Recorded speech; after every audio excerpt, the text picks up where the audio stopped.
Bristol Community College, Mathematics with Dan Avedikian, Math 011, Arithmetic, Section 4.9, Problem 10. This is Section 4.9, Problem 10. It says John invests $3,000 at 10% interest compounded quarterly. How much will he have in 3 years? So the first thing you need to do with any of these finance questions is determine which of the two formulas you need to use. There's a simple interest formula, there's a compound interest formula. This one mentions how frequently the investment is compounded, so that totally zeroes you into, you've got to use the compound interest formula, which is A equals P times 1 plus R over N to the N times T exponent. So now we have to fill that one in. So A is the final amount, that's what we want to figure out. P is the initial investment, which for this problem is $3,000,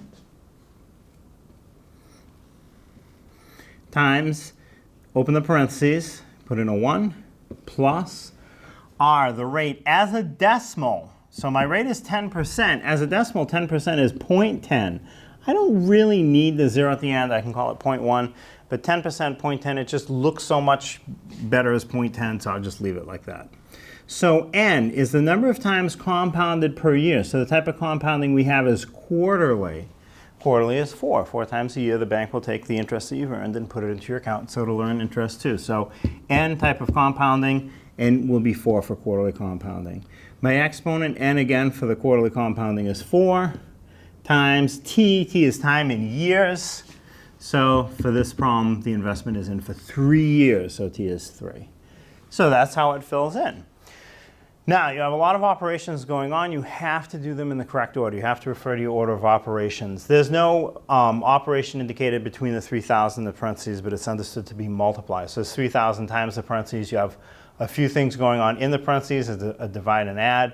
There's an exponent, a multiplying the exponent. Whenever you have parentheses, parentheses must be done first, for sure. So I do have parentheses. Let me do the work in parentheses first.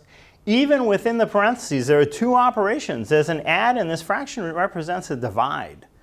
Divide must be done before add. So that 0.10 over 4 is easily done with a calculator. Enter the numerator of 0.10, divide by 4, so that should be 0.025. So the 3,000 will stay in front. 1 plus the result of this division is 0.025. Close the parentheses, and I might as well just make the exponent a 12. I mean, technically, I can wait until I'm done with the parentheses, but I can make it a 12. 4 times 3 makes 12. Now, finish your work in your parentheses, do the addition. 1 plus 0.025 is simply 1.025. So A equals the 3,000 stays in front of the parentheses. And when you do the addition, you get 1.025. The exponent is 12. So now we're down to two operations. There's a multiply between the 3,000 and the parentheses.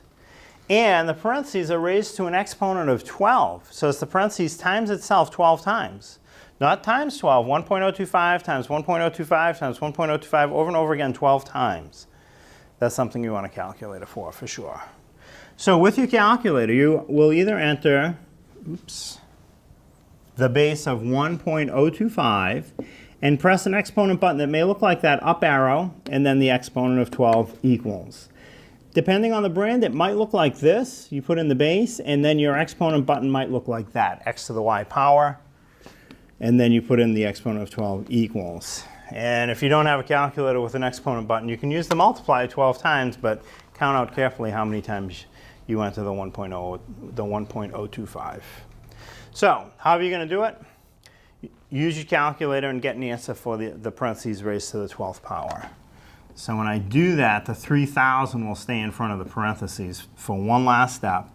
Then 1.025 times itself 12 times. I'll make sure my calculator screen is clear. I'll enter the 1.025 first, press an exponent button that'll look like one of those two, put in the 12, press equals, and my calculator says the result of that exponent is 1.344888824. Now, that's a lot of places after the decimal, and I do not need all those places. And I will round it, but not yet. For now, I'm just going to leave them. This number is on the screen of my calculator now. There's only one thing left to do. multiply that result times 3,000. So why clear this and enter the same number in again? Just leave it. Leave it on the screen. Hit times 3,000 equals, and my calculator says that A is equal to 4034.666473. Now again, this is an amount of money. So more than 2 places after the decimal for money really has no meaning. So past the 66 cents, it means nothing. But because the third digit out is big enough, I'm actually going to round it to a 67 cents and then chop off the rest of the digits.